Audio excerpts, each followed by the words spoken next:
Protect us from falsehood, protect us from lies and deception, and also, Lord, protect us from evil men and evil spirits. In the name of Jesus, your Son, we rebuke the work of evil, and we bind the work of evil men and evil spirits against this holy assembly. And we also ask you, Lord, protect our loved ones who are not with us right now. Teach us. Walk in our midst. Let your light shine upon us. Glorify yourself. Father God in heaven, we praise you. We thank you. And we ask this in the name of Jesus our Lord. Amen. Ano po ang 8 marks of fools? Unang-una, fools are rebellious. Mahilig lumaban sa otoridad, mahilig na lagi na lang maghimagsik, mahilig na lagi na lang umimbento ng mga gyera. Psalm 107 verse 17, some became fools through their rebellious ways and suffered affliction because of their iniquities. Dahil daw magkamag-anak, yung foolishness and rebelliousness, so ang mga tao ay umaani ng masasamang bunga ng kanilang mga kahangalan. Now, there are rebels with worthy causes. In fact, the development of civilization and humanity, most of the time, was hinged on worthy revolutions. But there are also many rebels without wise causes. Marami pong mga tao na mahilig lang laging mangontra, mahilig lang laging sumalungat at kumalaban sa mga dapat sundin at tulungan. So what do we do? Ano po ang dapat nating malaman dito? Avoid the habitually rebellious. Dapat nating iwasan yung habit na lang nila, lagi na lang nilang ginagawa as a matter of their custom to always fight authority. Avoid the habitually disobedient. At hindi naman po mahirap makilala ang isang taong lagi na lamang na sumasalungat, lagi na lang kumukontra, at lagi na lang ayaw pa sa ilalim sa may kapangyarihan. Proverbs 24:21, do not join with the rebellious. Huwag nang makibakas, huwag makisama, huwag makisalamuha, at lalong huwag makiisa sa lagina na lamang na may mga rebelyon sa kanilang isip. Romans 13:1, everyone must submit himself to the governing authorities. Ang mga kapangyarihan na nakalagay sa ating paligid ay inilalagay upang magkaroon ng kaayusan ang kabihasnan, magkaroon ng kaayusan ang pamilya, ang komunidad, ang organisasyon. Kaya marapat lamang under normal circumstances to be submissive to such structures. Ang mga anak po na masyadong mahilig magrebelde ay mga mabibigat na krus na pasan hindi lang ng kanilang mga magulang kundi ng buong lipunan. Proverbs 17:21, to have a fool for a son brings grief. There is no joy for the father of a fool. Yan daw. Pagkahangal ang isang anak, mababae at malalaki, ay lungkot ang dinadala nito sa kanyang mga magulang at wala na daw hinahantay na ginhawa, saya o kaya man ay kasiyahan ang mga magulang ng mga anak na hangal. At tunay, hindi naman maaaring ang ating mga anak ay gumawa ng mga kahangalan at sila lang magpasan ng bunga nito. Kadalasan, mas mabigat pa ang pinapasan ng mga magulang. That's why responsible and wise children behave and they make something good out of their lives, not only for themselves, but also for everyone who loves them, especially their parents. Proverbs 13, verse 1, a wise son heeds his father's instruction. Isa daw yan sa pagkakakilanlan ng isang marunong na anak ay sumusunod sa mga ipinagtatagubilin, itinuturo, iniuutos ng kanyang magulang. Another mark of a fool, fools hate wisdom and discipline. Ayaw na ayaw ng mga hangal ang karunungan. Sapagat ang karunungan ay nakakasilaw, nakakapagpahirap ng kanilang kalooban, at nagbibigay ng comparison and contrast at lalo lang nagiging malinaw ang kanilang mga kamalian. And also, fools hate discipline. Ayaw nila noong may mga batas, ayaw nila na pinapairal mo ang batas, at ayaw nilang itinutuwid ang mga nagkakamali. Proverbs 1:7, the fear of the Lord is the beginning of knowledge, but fools despise wisdom and discipline. Yan ang kinamumuhayan nila, karunungan at katuwiran at disiplina. Fools hate disciplinarians.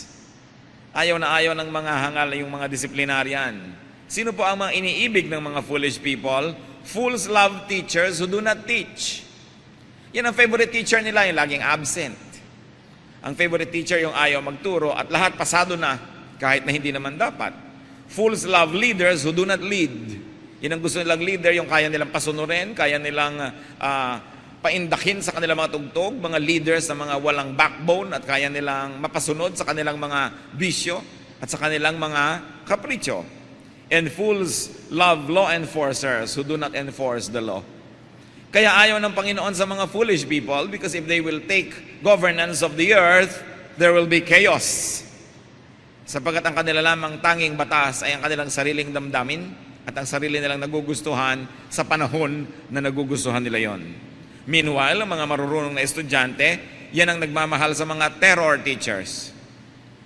Yan ang nag-a-appreciate. Ang mga marurunong na mga mamamayan ay kanila pong pinapahalagahan ang mga batas at sinusunod ito. At ang mga marurunong na nga tagasunod, minamahal nila at pinapahalagahan ang istrikto na mga pinuno.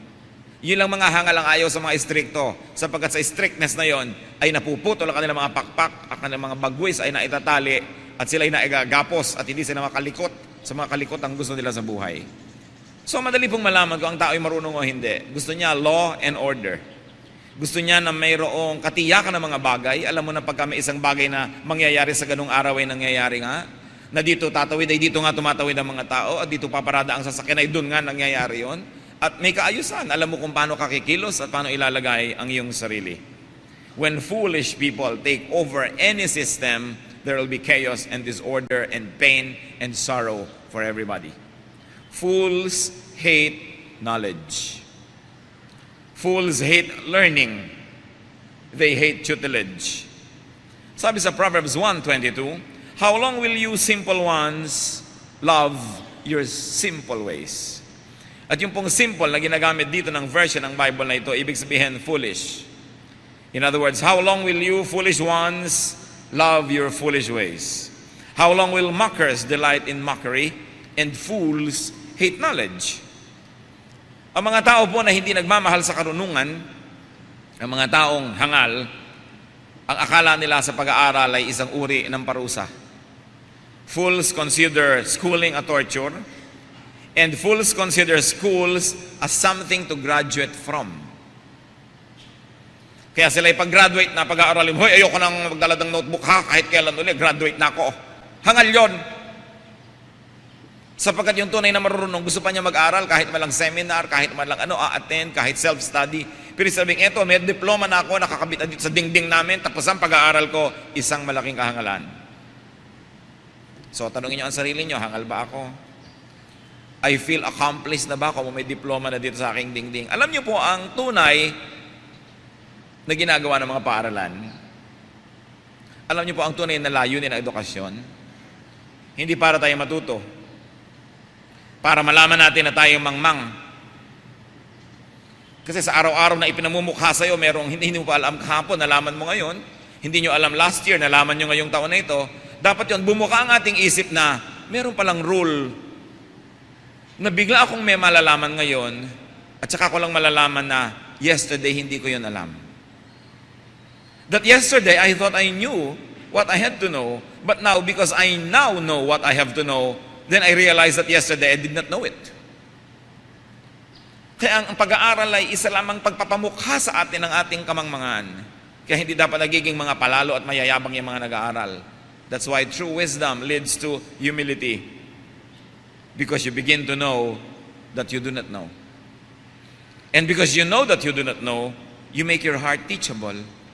You open your eyes and ears, and you open your heart to instruction, to correction, to revisions. That nothing is ever permanent as far as knowledge is concerned.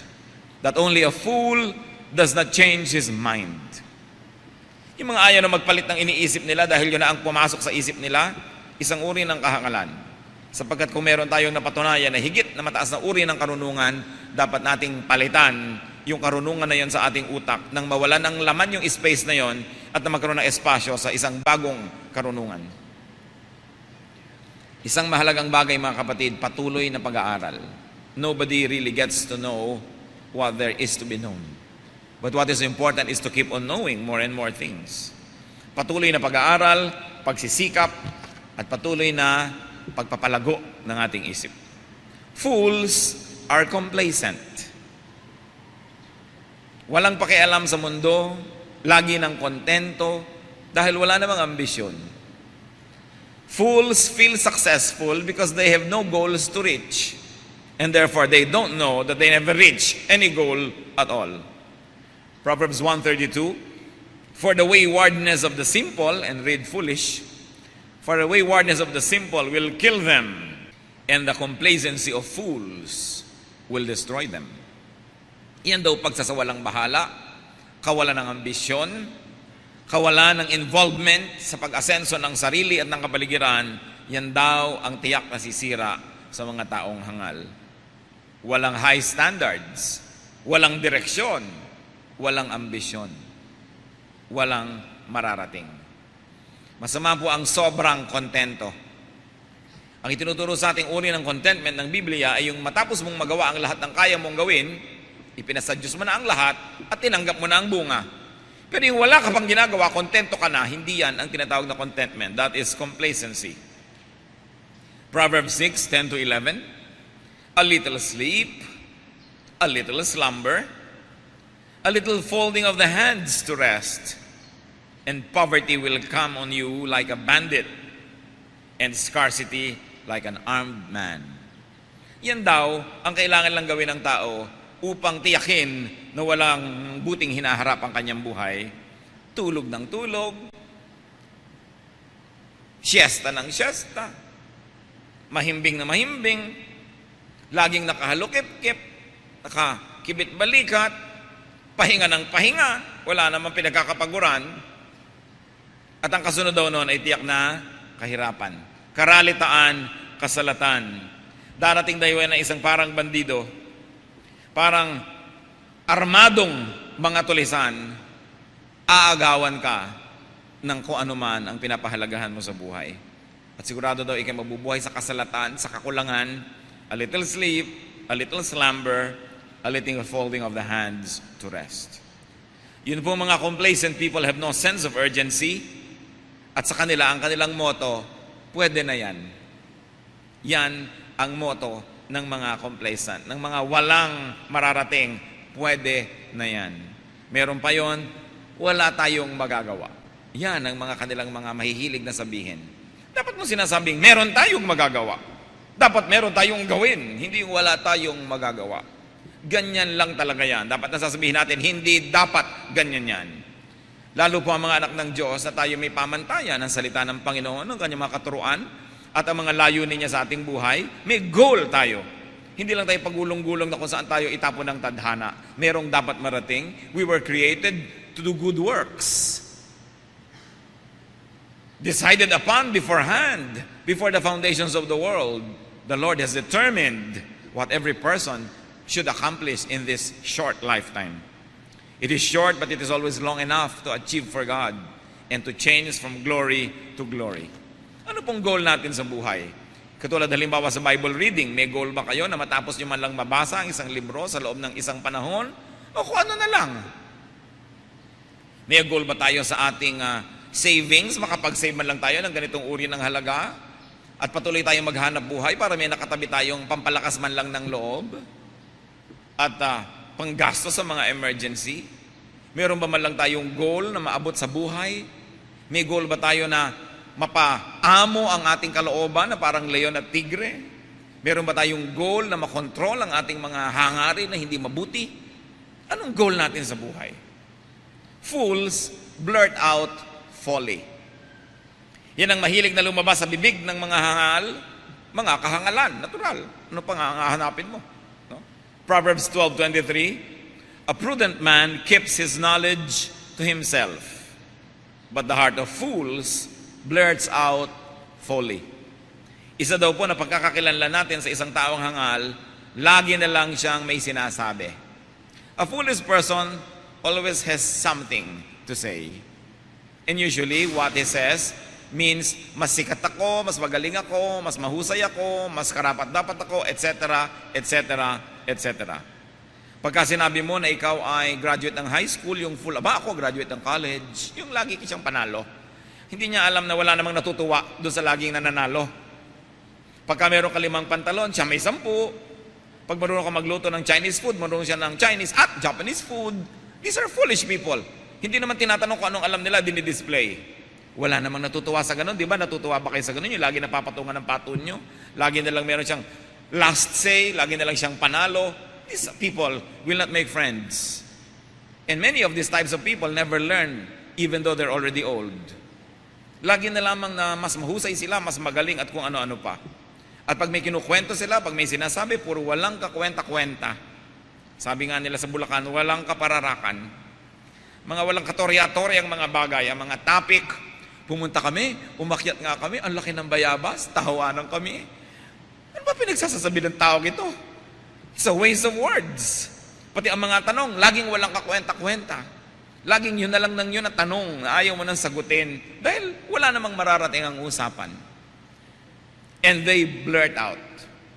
They don't just whisper it, they shout out and declare to the world that they are ignorance. Mabuti pa yung mga hangal na hindi sobra ang kahangalan, they keep their folly to themselves and to their associates. But hopeless fools display their foolishness. Bakit po natin pinag-aaralan ng mga ito, mga kapatid? Una, nasa Bible, so dapat pag-aralan, pero meron sigurong mas malalim na dahilan. Tiyakin natin hindi tayo ang mga ito. O kaya man, ay tingnan natin yung mga taong umi-impluwensya sa atin, kung sila ito, at dapat nating pag-ingatan, at dapat tayong lumayo-layo kahit man lang kaunti. Sapagkat kapahamakan ang naghihintay sa mga hangal at sa kanilang mga kayakap sa tuwina. Fools do not know they do wrong. It is one big and unfailing measure of foolishness.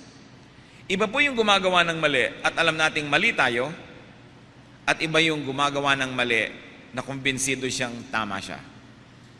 Napakahirap kausap yun. At napakahirap kasama yun. Ecclesiastes 5:1. Guard your steps when you go to the house of God.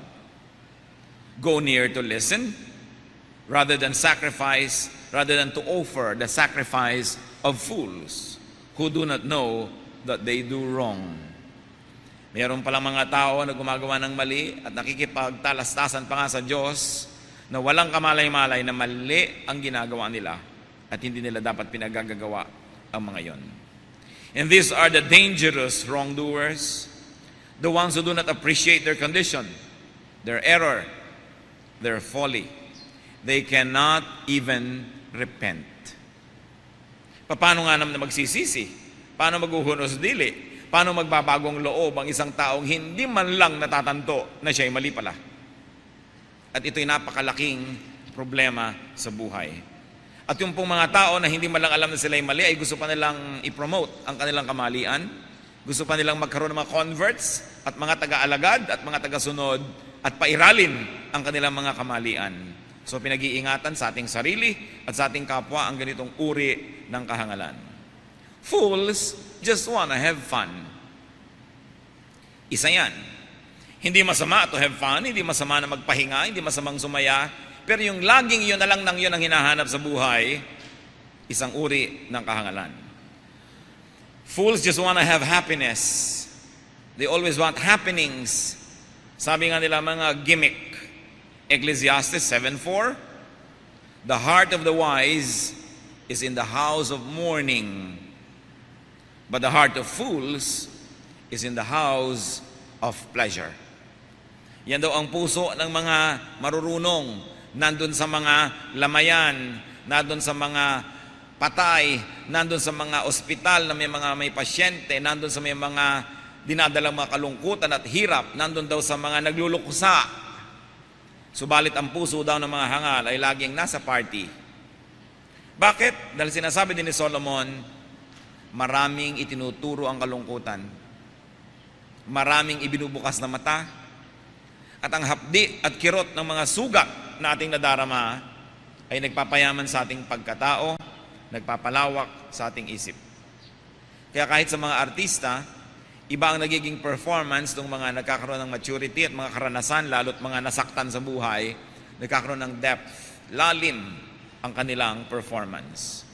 Pero yung tao na laging gusto fun center, laging gusto nagmo-malling na lang, puro gimmick, puro casino, puro pagpapasarap sa katawan, at walang balanse na pagtatrabaho, pagsisikap, at pagharap sa mga krus na dapat pasanin, this is a sign of foolishness.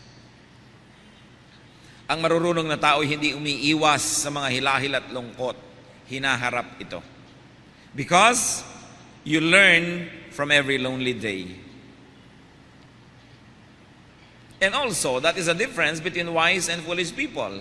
Foolish people go through difficulty, they go through sorrow and pain, at bukas gagawin na naman uli nila yon na parang wala silang natutunan.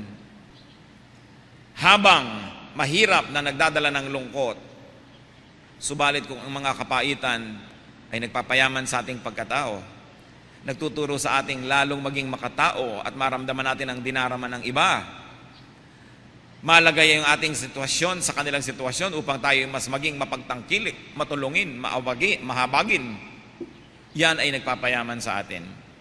Pero kung hahayaan mo lang ang lungkot at palungkutin ka ng palungkutin, then you become bitter and you become negative, what happens? You become more and more foolish. Pagka meron pong kalungkutan sa ating buhay, ang ating tanungin, ano ang magandang matututunan ko dito? Ano ang mali kong ginawa? Kaya ako ngayon ay malungkot, na pwede ko namang ituwid sa susunod para hindi na muling dumalaw sa akin ang kalungkutan na ito. O kaya, wala naman akong maling ginawa, pero sino ang mga maling kasama ko na damay tuloy ako? Sapagkat tinuturo ng Biblia na pag-ingatan ko sinong kasama, pag-ingatan ko sinong kasama mong namumuhunan, pag-ingatan ko sino ang iyong pakakasalan, sapagkat walang pwedeng disaster na mangyari sa mga taong ito na hindi tayo madadamay, sapagkat tayo lapit-lapit. Kaya nga pati yung mga damo na tumubo sa gitna ng mga maayos na halaman, ay gustong bunutin agad-agad ng mga tao, at sabi ng Panginoong Hesus, huwag niyong bunutin, sapagkat sa ilalim ng lupa ay buhol-buhol ang mga ugat niyan. Pag binunot ninyo yung damo, ay mabubunot din yung mga mabubuting halaman. Hintayin yung tumibay muna ang mga ugat ng mabubuting yan bago nyo bunutin ang damo. Sapagkat nagkakabuhol-buhol ang ating buhay, one mark of a fool, nakikipagbuhol siya ng buhay niya kahit na lang kanino. Nakikisama, nakikisalamuha, nakikisangkot kahit na lang kanino. Pinipili natin yon. At number 1 na iniiwasan ng mga kapatid, makisangkot sa mga chismosa at chismoso. Sa mga taong pirmeng nag-aakyat sa ng balita, dahil pagbaba niyan, balita naman tungkol sa iyo ang iaakyat niyan sa iba. Huwag magtiwala sa taong laging may kwento tungkol sa iba, pagtalikod nyo, kayo ang kwento niya. Huwag sumasali sa mga gulo, sapagkat yung mahilig makinig sa mga chismis, pag may nagsabunutan na dalawa, sangkot kayo tatawin, singa ang may sabi, masasama at masasama ka sa gulo. Avoid such people. That's why we are studying the marks of fools, so that they will have very minimal or no negative effect on our lives at all. Fools are easily angered, madaling magalit, madaling galitin. Fools are easily provoked. Kaya nakikita nyo po, nababasa natin kumisan sa mga dyaryo, nagbarilan dahil lang sa parking lot. Kumisan ay nagkapatayan dahil lang nagkainisan ng konti. Ganun ba ang halaga ng ating buhay na isusuong mo sa panganib dahil lang nainis ka? Ecclesiastes 7:9. Do not be quickly provoked in your spirit, for anger resides in the lap of fools. Huwag daw agad-agad na nagagalit, sapagkat yang galit, yang ngit-ngit, yang puot ay kalong-kalong ng mga hangal. Doon yan kumakalong. Kaya kung ayaw niyong magkalong ng apoy na naglalagablab, kailangan suriin ang ating sarili. Madali ba tayong magalit? Ngayon, kung madali kayong magalit nung kayo ay 20 years old, sige, 20 naman kayo eh. Pero yung 21 kayo, madali pa rin kayong magalit, parang wala tayong natutunan in 1 year's time. E paano kung 30, 40, 50 na kayo, magagalitin pa kayo? In fact, 70 years old na kayo, lagi pa kayo nang gagalaiti. Parang wala naman tayo natutunan sa buhay. Babaunin nyo na sa pagtanda ang simangot, yung galit. Yung pag nasa kusina kayo, lahat ng kasambahay nyo nandun sa sala. Pagpunta nyo sa sala, alis lahat ng tao, punta sa kusina. Walang ginagawa ang tao, kundi iwasan kayo dahil sobra kayo magagalitin. Gagawa kayo ng mabuti sa isang tao, ipagsa-shopping nyo, ibibili nyo ng maraming pagkain. Tapos biglang sinusukat niya yung damit, napilas ng kote, sisigawan niya ng takot-takot. Parang baliwala lahat yung binili nyo.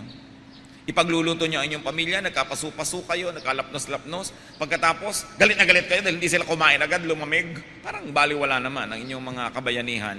Yung mga sobrang galit, pabata yan panghangal.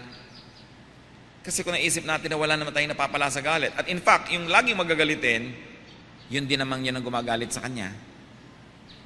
Yung pagkaangasawa niya, pag naglakad, nagulo na lahat ang mga, nabangga na lahat ang mga sopa. Kahit yung pagalitan niyan, babagain pa rin niya yun. So huwag na kayo magalit. Sabi, can a leopard change its spots? Galit natin sa tao, ganun. Galit natin sa ganun. Kasi gusto natin kumisa, napaanda rin ang mundo sa ating kumpas. Kung paano natin gustong kumilos, umupo, tumayo ang tao, kumain, magsalita, gusto natin kontrolin ng lahat. Nagiging magalitin ka tayo tuloy. So why don't we just control ourselves? That would already be a very great accomplishment. Of course, iba naman yung nagtuturo tayo sa mga bata. Tinetrain sila, natural. Pero pag matanda na, hayaan nyo na, hindi na yan may iba pa. Lalo't asawa ninyo, mahal nyo sa buhay, pahalagahan nyo na lang na maganda ang inyong samahan. Hindi kayo iwasan at iwanan ng mga lakaran. Mag-isip-isip tayo. Huwag tayo magagalitin. At saka alam nyo naman, it is clinically proven na yung mga magagalitin laging mas malaki ang pag-asa nila na mamatay ng bigla na lang nanigas, ng mga heart attack, ma-stroke sila, o kaya may mga stress sila. Yung galit, hindi na bagay. Dapat na lang tinatanggap ang dapat tanggapin at hindi pwedeng mapalitan. At sinisikap tanggapin, sinisikap palitan ang mga pwedeng palitan, dahan-dahan. At kung di pa nababago, tanggapin pa rin ang hindi mga nababago. Huwag na tayong lumangoy laban sa agos ng mundong ito. Sasandali ang buhay, maiksi ang panahon. Huwag na lang tayong makipagtunggali sa lahat ng bagay. Enjoy the ride of life. At sumabay sa agos. Kung hindi naman masama at hindi immoral, subayan na lang ang agos kaysa labanan pa ito. People who are easily provoked and angered are people without their own orbit. They have no sense of strong direction. That's why they can be enticed to leave their course and follow someone else's orbit. Yung meron kang balak gawin, ginalit ka, hindi mo na tuloy magawa, nasira na yung mood mo, di wala tayong control sa ating buhay. The size of a man's brain is determined by the size of the thing that makes him angry. Pag malaki ang utak natin, malalaking bagay lang ang pwedeng gumalit. Pag maliit ang utak, pati maliliit na bagay, ikinakagalit. Kaya it is a sign of foolishness. And finally, the 8th mark that we're going to study today, fools do not know how to do good. Ang mga taong hangal, may pagkakataon na magtanim ng maganda, hindi pa nagtanim. May pagkakataon ng gumawa ng mabuti, hindi pa ginawa. May pagkakataon na kumisang magpautang ng loob, hindi pa nagpautang ng loob. Wala man lang tuloy tumatanaw sa kanya ng utang na loob. May pagkakataon ng tumulong, hindi pa tumulong. Isang mark of a wise person, you know when it is a good time to plant a good seed. Meron kayong pera dyan na hindi nyo naman ikamamatay na itulong sa isang mag-e-enroll. Deadline na ng enrollment, itinulong ninyo. Magandang seed yun na itinanim. Yung merong pagkakamali ang inyong kapwa, pinaghintay kayo ng 2 oras sa usapan, pero kayo naman talagang hindi naman nalugi sa 2 oras na yun dahil may dala naman kayong librong pwedeng basahin, may dala kayong ganchilyo at ganchilyo kayo, meron kayong ginawang bagay, may pinakinggan kayo na kung anong tape o kung anong audio material, hindi naman talaga ganun kalaking kalukihan. Tapos darating sila para, pasensya ka na, sinabi mo, sige na, okay lang, huwag mo nang isipin yun. Na nagpatawad ka, nagtanim ka ng utang na loob para sa susunod, kung isang linggo mo siyang paghintayin, meron ka man lamang na ilabas sa sandatang, bakit noon, diba, pinaghintay mo ako. Pero ganun, pagagalitan mo na agad, wala ka man lang tanim, no? Kaya ang mga marurunong na tao, marunong magtanim, they know how and when to do good. And remember this, when it is in your power to do good, do it. Because you may not have the same opportunity. I remember one friend, way back, long ago, na siya ay may trabaho na, at yung kanyang kapatid na dalaga ay siguro second year college student. At pinilit siyang yayain ng kapatid na ito para ipakita yung isang display ng sapatos sa isang tindahan dahil gustong-gusto ng kapatid. So yung ate, sumama naman. Binili ng ate ang sapatos para sa sarili niya. Can you imagine yung itinanim na sama ng loob niya doon sa puso ng kanyang kapatid na hinila pa siya at dinala doon sa tindahan nung makita ng ate, binili para sa sarili at hindi doon sa nagdalang kapatid. Sabi ko, bakit mo ginawa yun? Pag may trabaho na lang siya, tsaka siya bumili. Sabi ko talaga, magkakatrabaho rin yan. Pero ngayong wala siyang trabaho, ikaw tong ating may trabaho, di ba? Huwag mong sayangin yung chance na maging hero. Kasi hindi ka laging pwede maging hero dahil baka pagdating ng araw, mas maganda pa yung trabaho niya kaysa sa'yo. O ikaw biglang madaganan ng isang nahulog na tulay na paralyzed ka for life. Haasa ka ngayon niya sa kapatid mo, may chance ka na gumawa ng mabuti. Hindi mo ikamamatay, hindi mo pa rin ginawa. Wise people know when to plant. Jeremiah 4:22, my people are fools.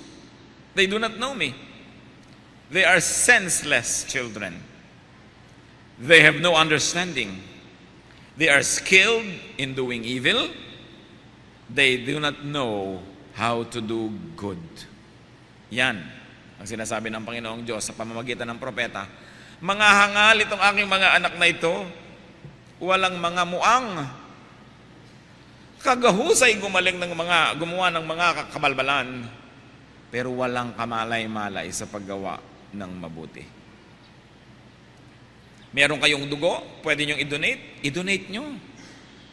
Lalo't hindi naman kayo nagpatato last month, qualified kayo. Pwede kayong mag-donate ng dugo. Do it. Meron kayong itutulong sa inyong kapwa, itulong ninyo. Malakas ang inyong katawan, meron kayong kamag-anak o kaibigan na mahina na ang katawan, nag-aalaga pa ng may sakit na kamag-anak, ako muna mag-aalaga.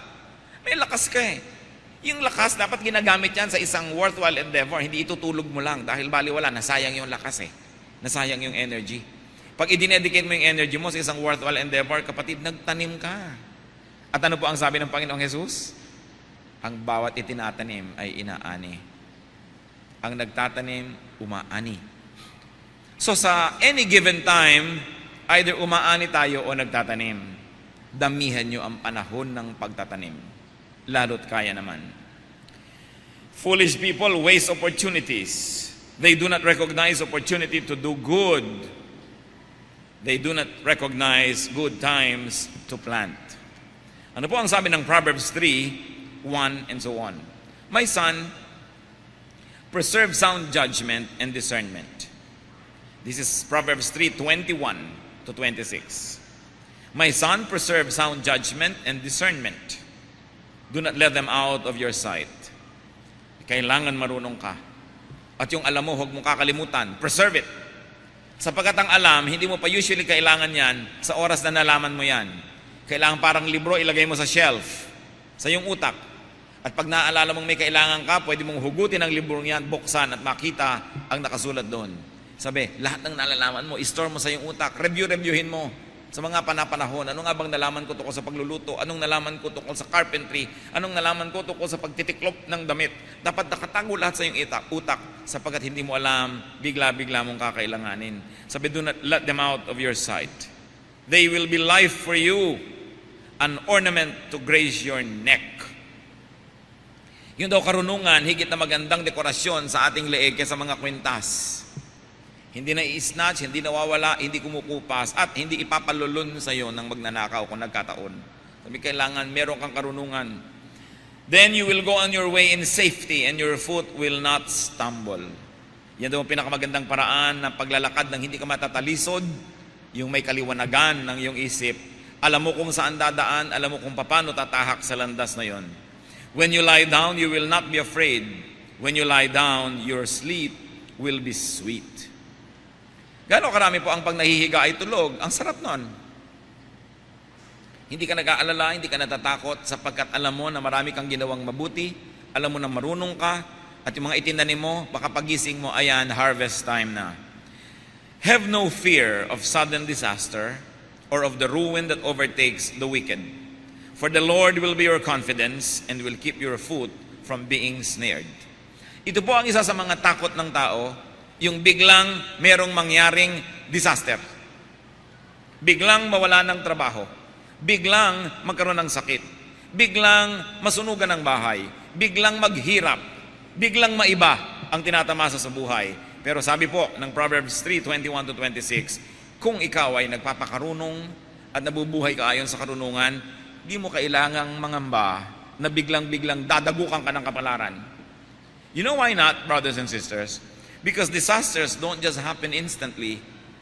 Usually, they seem to happen instantly, but disasters are long in the making.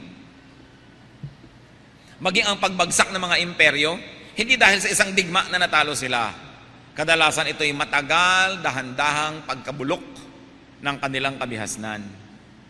Pati ang pagkawasak ng isang pamilya, hindi pwedeng may ginawa si Mr. na wrong today tapos wasak na ang pamilya nila bukas. Usually mga 1 buwan, 2 buwan, 3 taon, 5 taon niyang ginagawa yun, dahan-dahan, unti-unti, hanggang biglang sumambulak. No? Pati ang mga kabiguan sa negosyo, hindi ka naman biglang mabili kahapon, bukas nagsara ka na dahil lugi ka. Usually dahan-dahan niya, na pati puhunan, ginagastos mo. Nakukupit-kupitan ka ng kung sino-sino, wala kang stock control, ang inventory mo, gulo-gulo, dahan-dahan, bago biglang sumambulat isang araw na bumagsak na palang negosyo mo. But it cannot happen overnight. It takes a lot and a long process to destroy something. Maging ang kalusugan natin, hindi pwedeng biglang, ay, ang lusog-lusog mo ngayon, bukas bigla ka na lamang na mayroong problema sa kalusugan. Dahan-dahan usually yan. Mga ilang taon ang pagkain mo ng mga maling pagkain, mga ilang buwan o taon ang pagpapabaya sa kalusugan bago sumambulat. Kaya sabi, kung ikaw ay nabubuhay araw-araw, oras-oras, sa konti-konting karunungan, huwag kang matakot na bigla ka na lamang nababagsakan ng langit, sapagkat hindi ganon ang paraan ng Diyos. Ang Diyos ang mag-iingat sa iyo kung ikaw ay sumusunod sa kanyang mga katuruan. Know and recognize foolishness from wisdom. And very importantly, know and recognize fools from wise people. Kaya ang tanong natin, ako kaya ang pinag-uusapan ng mga verses na ito? O partly ako, partly ang mga tao sa aking paligid? Ano ang dapat kong gawin sa aking sarili? At anong dapat kong gawin sa aking pakikipagmabutihan sa mga tao na according to this definition ay foolish pala? Avoid the mistakes. Avoid the deeds and works and influence of fools. Avoid foolish mistakes and be happy. Gusto niyo maging masaya sa buhay?